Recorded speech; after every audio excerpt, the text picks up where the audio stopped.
ఈరోజు మీటింగ్ పెట్టినప్పుడు నాకు అనిపిస్తుంది, మనం పెట్టే రిసోర్స్ అన్ని అది ఓసారి నిధులు ఖర్చు పెట్టడం కానీ, సమయం వెచ్చించడం కానీ, ఇవన్నీ చూసినప్పుడు ఇది భవిష్యత్తు కోసం చేసే ఒక మహత్తరమైన కార్యక్రమం.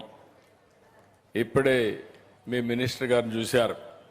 ఆయన చెప్పినప్పుడు చాలా స్పష్టంగా రాబోయే 3 ఏళ్లలో ఆంధ్ర మోడల్ ఆఫ్ ఎడ్యుకేషన్ దేశానికి చూపించే బాధ్యత నాదని ఆయన హామీ ఇచ్చాడు మీ ముందరనే.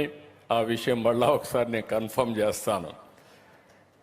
ఈరోజు మనందరం కూడా గుర్తుపెట్టుకోవాల్సింది, ప్రజల్ని ఆస్తిగా తీసుకోవాల్సిన అవసరం ఉంది.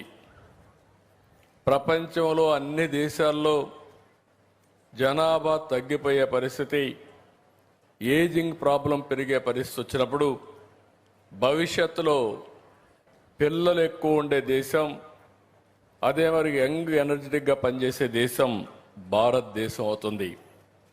వాళ్ళు కానీ తీర్చిదిద్దితే నాకే ఆశ్చర్యం వేసింది. ఇప్పుడు అక్కడికి పోయినప్పుడు లోపల చూశాను, వాళ్ళ నాలెడ్జ్ చూశాను. వాళ్ళ దగ్గర నేను నేర్చుకునే రోజు తొందరలో వస్తుందని నా భావన. అంత నాలెడ్జ్ మన పిల్లలకు ఉంది. వీళ్ళకి కానీ సాన పెడితే ప్రపంచాన్నే శాసిస్తారని కూడా నేను మీకు తెలియజేస్తున్నా.